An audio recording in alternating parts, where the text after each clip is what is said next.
Welcome back to this corporate tax management class. This is one problem from third unit, that is capital structure decisions. Please note down this problem.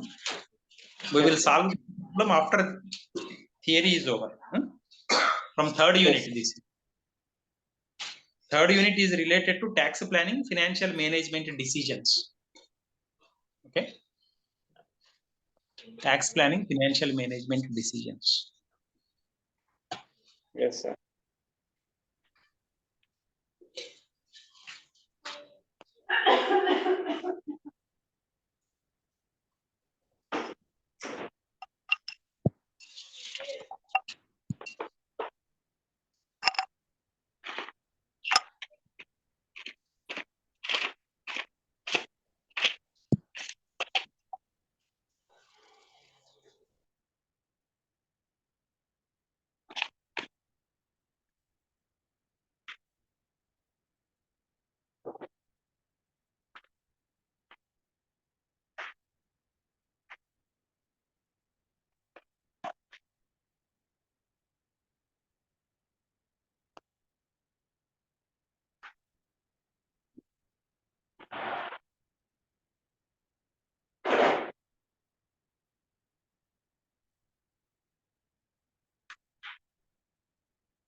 Sunita, you joined today only.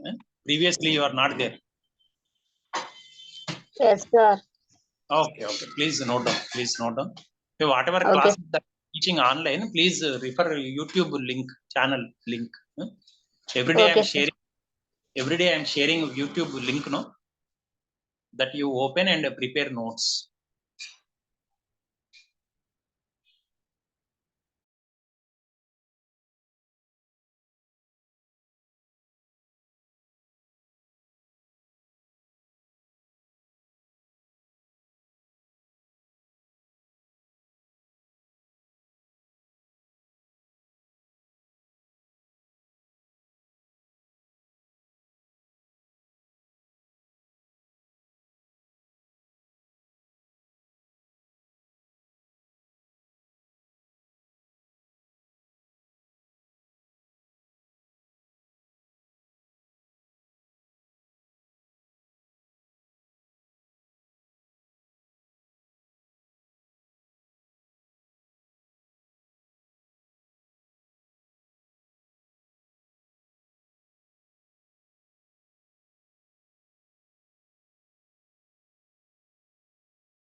So in the previous class, we were discussing this actually.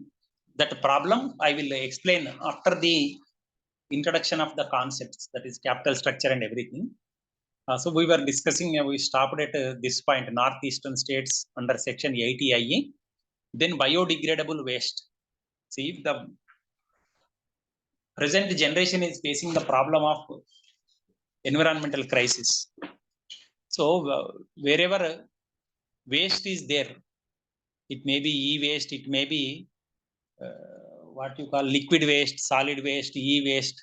Likewise, similarly, biodegradable waste is there. Whichever organization is involved in collecting and processing of biodegradable waste, 100% of profits and gains from such business, which is included in a gross total income, is tax exempted. You have to remember that 100% of biodegradable waste income which is included in the gross total income of that company is tax exempt. And similarly, you have to remember that period is 5 years period, up to 5 years period, not permanently, up to 5 years period from the beginning of this activity. Means relevant to the previous year. So in whichever year this biodegradable waste collection and processing of a unit takes place, in whichever year that the activity starts, from that year up to 5 years, they can claim 100% deduction on the income that is generated in this business. Yes, did you understand? Yes, sir. Yes. Is it clear? Next one. Deduction in respect of employment of new employees under section 80JJAA. This is also eligible deduction. But remember, this is available for any kind of assessee. Maybe the assessee may be individual or partnership firm or company form of organization, provided the assessee should be required to get his accounts audited under section 44AB. Under section 44AB, whichever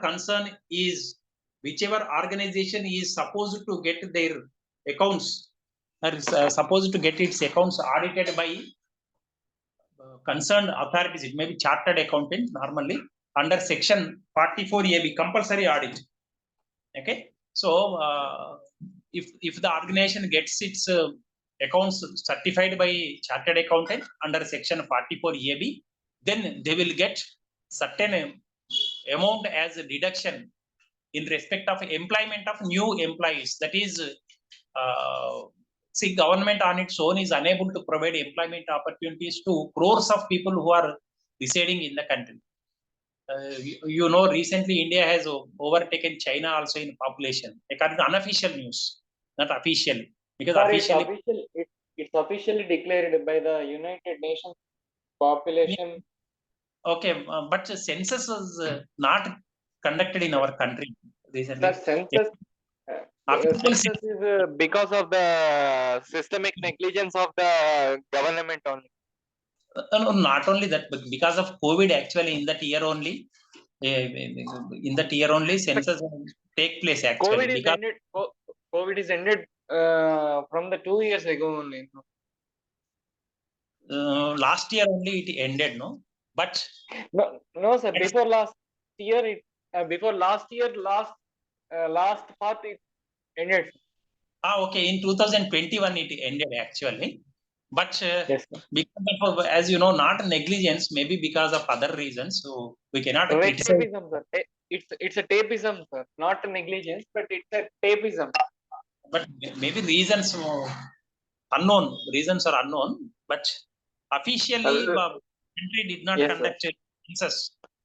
So it is unofficial. So whichever organization which is providing employment opportunities to new employees, according to under section 80JJAA, those organizations, those companies will be given deduction up to, see, remember, 30% of additional employee cost incurred during the previous year only will be allowed as deduction. 30% of the cost that is incurred on providing employment opportunities to new employees. That also, please remember, only for 3 years, initial 3 years only, that will be allowed as deduction. The deduction shall be allowed for only 3-year assessment years, including the assessment year relevant to the previous year in which such employment is provided. Okay, that is the rule position under this law. Okay, then lastly, that is deduction from the generated income of offshore funds under section 80LA. This is also available for offshore funds. Offshore funds means, what do you mean by offshore funds? Yes, what is offshore fund?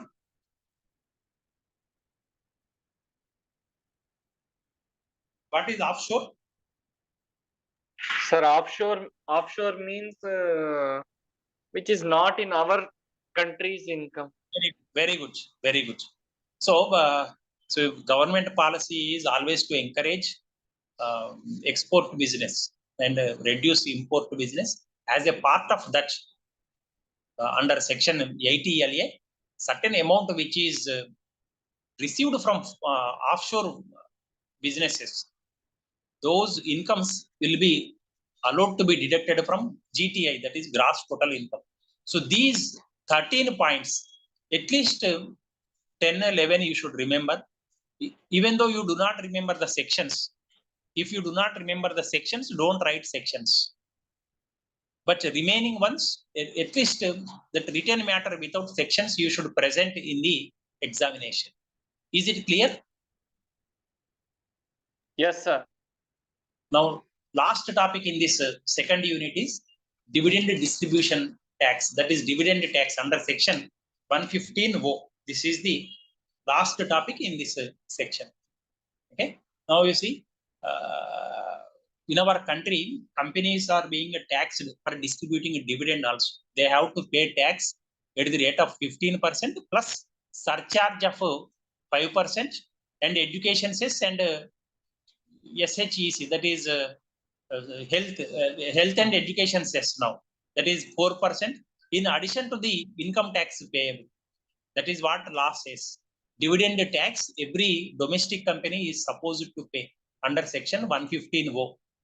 Okay, so this dividend should include any amount that is amount distributed or declared or paid as a dividend.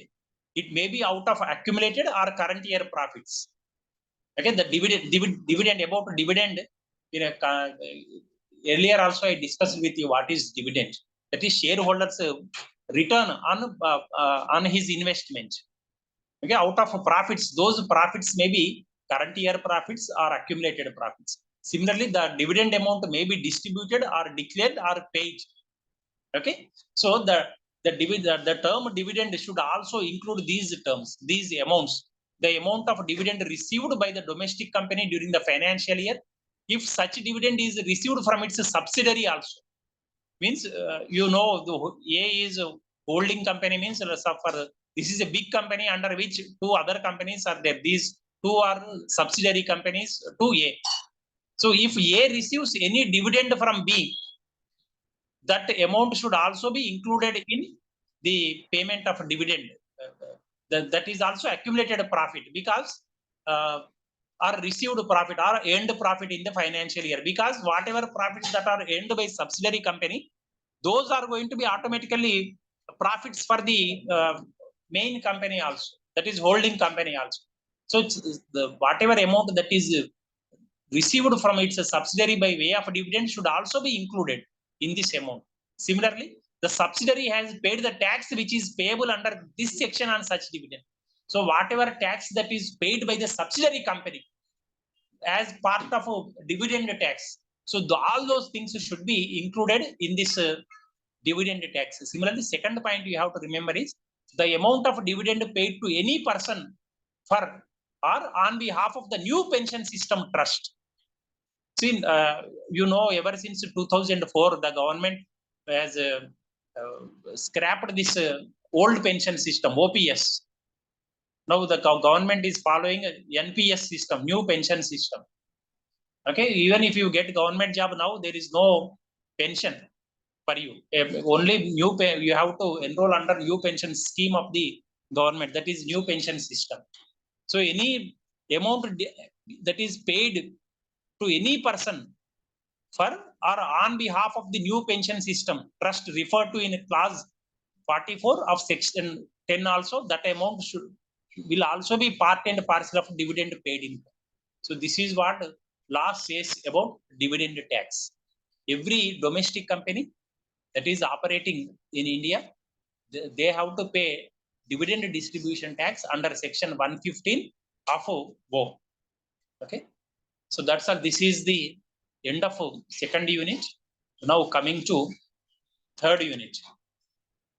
Okay, so once if I share you the syllabus, you will come to know the syllabus actually. What is the syllabus?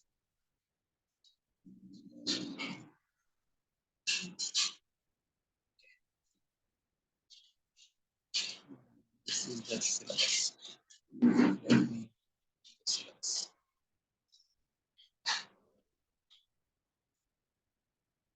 I am opening the syllabus once.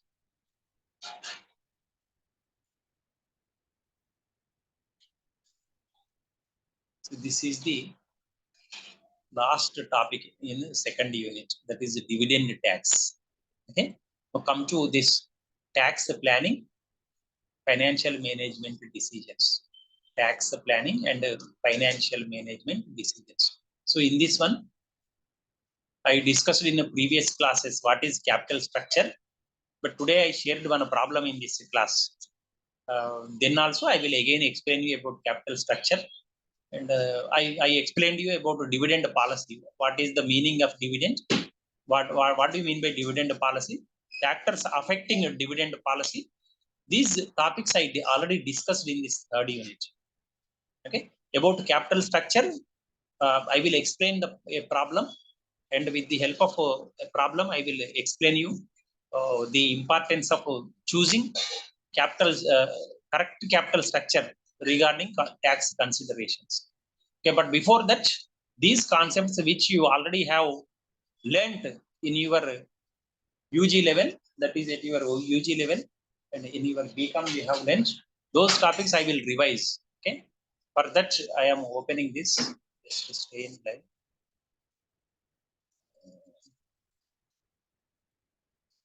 This is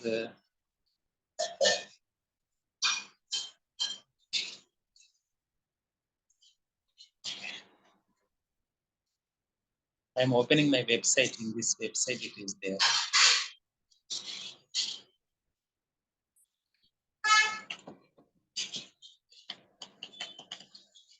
So first topic is concept of tax planning. This is the first topic.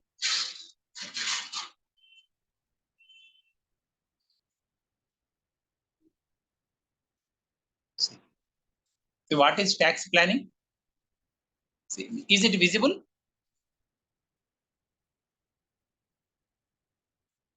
Yes, is it visible to you? Tax planning. Yes, sir. Yes, sir. This is in your BCOM only. We have studied what is tax planning. I opened that notes one. Okay. When you studied BCOM, I shared these notes actually to you. I am opening the same website, same notes I am opening. What is planning actually? You know what is tax? What is tax and what is planning? Yes, what is tax and what is planning? What is tax? Tax is an amount which is levied by the public for the welfare of the public. It is not levied by the public. It is levied by any government. Levied by the government for the welfare of the public. Okay, for the welfare of the public. Very good. So any compulsory payment that is to be made by persons. Okay. You know, according to tax provisions, person includes individual or these various kinds of business organizations like partnership firm or Hindu undivided family, or what you call association of persons, or company SSC, like that. All those are part and parcel of this person only, according to Income Tax Act. Okay. So tax is compulsory payment that is to be made to a government. Okay. It may be government, may be central government, state government, or local body. It may be Gram Panchayat, it may be municipality, it may be corporation, or likewise. Okay. So what is planning? What do you mean by planning? So planning means anything forecasting of our work in a specific manner. Okay. Planning is nothing but, in simple terms, it is a systematic arrangement Yes, of systematic arrangement of the prescribed work in a so that particular manner. Our objectives are achieved. Okay. Yes, anything.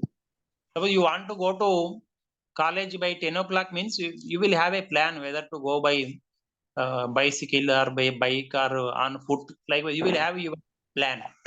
yes. Similarly, any organization, any individual, any person, wants to reduce his tax liability. So for that purpose, he is going to plan his financial activities according to the tax provisions that are in vogue in a particular country, that are in practice. Every year, every year tax provisions will change. So a person, if he wants to reduce his tax liability, so he will try to comply with the provisions of the tax authorities, or whatever tax authorities that exist in a particular country. Those authorities, based on those authorities provisions for various kinds of deductions or for various kinds of exemptions, all those things he will be taking into consideration, and systematically he will try to reduce his tax burden. So that is what you mean by saying tax planning. Okay, so in tax planning, so that is the concept of tax planning. So you can see it, tax planning is the analysis of a financial situation or plan from a tax perspective. So the purpose of tax planning is to ensure tax efficiency. Okay, so not only you are going to reduce the tax burden, but if you have tax planning, you will pay tax within time. Suppose last date is March 31st, means you will pay in the first week of March itself, because you have a plan. How much you are going to pay, where you are going to pay, how you are going to pay, everything. You have a perfect knowledge of the payment, how much you are going to make, how you are going to make, everything is planned. So similarly, with the documentary evidence, you will be ready to produce before the authorities if they want a proof, if they want evidence also. Okay, so that is what you mean by saying tax planning in simple terms. So the concept of tax planning, tax avoidance and tax evasion, these two are also there. These are also part and parcel of tax planning only, means they are closely related to this tax plan. See, just now in previous class and this class also, we have discussed about the various kinds of deductions that are available to a corporate assessee under section 80. Okay, so those are part and parcel of tax avoidance. So tax avoidance is the use of legal methods. So those methods are specified in the tax provisions. According to section 80G, if you donate to Prime Minister's Relief Fund 100%, you can show it as a deduction that is eligible. So that is tax avoidance. You are trying to reduce your burden by whatever that is mentioned according to the tax provisions of the country. Whereas suppose if your income is 10 lakh rupees, but quite honestly speaking, only government employees salary the government is able to calculate perfectly, and government, because the payer itself, the employer itself is the government, so the government is able to calculate properly, and they are deducting at source only. Rest of all the employees, rest of all the business tycoons, business organizations, whoever is operating in the country, several people are going for tax evasion. In previous classes, I mentioned not even 1% of the population is paying income tax in the country, strictly speaking. It is not that they are not earning more income than that is specified according to tax laws. Sir, have you, They are evading they are evading a tax. You see, a samosa sale wala who is selling in a railway station platform, he will earn more than a teacher, but he will not pay even a single amount, a single paisa to government. So that is tax evasion, means illegal, finding illegal ways of reducing tax burden with the help of various unlawful means. He will not at all show his income, he will not at all present his income before the government. So that is tax avoidance. So tax evasion, sorry, that is tax evasion, means in a tax evasion, the person is going to take the help of illegal ways, whereas in tax avoidance, the person takes the help of legal methods like deductions or exemptions or like that. Did you understand? Yes, sir. Okay. So tax avoidance and tax evasion. Then tax management. Next concept is tax management. See, these are the examples of tax evasion. See, under reporting of income. See, I told 10 lakh rupees a person earned, but if he is not a government employee, he will remove this zero. He shows that, he tells that his income is only 1 lakh rupees. So with this much big population, we cannot exactly calculate, we cannot exactly check how much a person is earning. Okay, taking unearned deductions. So he claims deductions which are not earned by him actually. Okay, see, he claims that he paid 1 lakh rupees to Prime Minister Relief Fund and he claims it under 80G. But he may have paid only 10,000 rupees. Exact proof checking mechanism, if it is to be established, means so many employees need to be there in income tax department. Okay, so he will not file tax returns at all. Then deliberately underpaying taxes. A person has to pay, if exactly strictly if tax calculation is done, a person may have to pay 5 lakh rupees, but he escapes with only 50,000. That is deliberately, means intentionally, willingly, wantedly, he is going to underpay taxes because there is no systematic mechanism that is going to monitor this much huge population in the country. Yes, did you understand?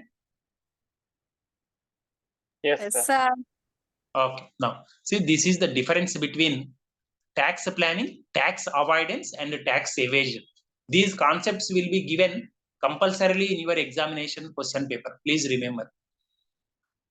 If you are asked to write about tax planning, you write all these things. If you are asked to write about tax avoidance, you write all these points. If you are asked to write about tax evasion, you write about all these points. If you are asked to write the differences between these two, only these two columns differences you write. If you are asked to write the differences between these two, you remember and write only these two columns. In the exam, it depends. Sometimes they may ask you to differentiate between tax planning, tax avoidance, and tax evasion. In such a case, you have to define tax planning, tax avoidance, and tax evasion, and then you write the differences in a table manner like this. Is it clear? Yes, sir. Yes, sir. Okay. Tax planning. So tax planning is legal. Tax avoidance is legal. Tax evasion is illegal. It is ethical. Tax planning is ethical. What is ethical?